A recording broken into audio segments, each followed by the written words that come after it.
Hey guys, welcome back. This is what is rules in Manychat. So guys, I made this table over here so we can understand it deeper. So guys, what is the rules tab purpose? So guys, it pretty much automates the action based on the specific triggers in Manychat. And in order for you to have a rules tab into your Manychat, just simply enable it by going to the settings.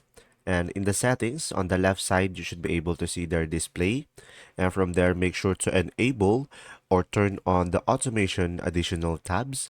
And from there, you should be able to see here, show rules section or show keyword section. So make sure to turn this on.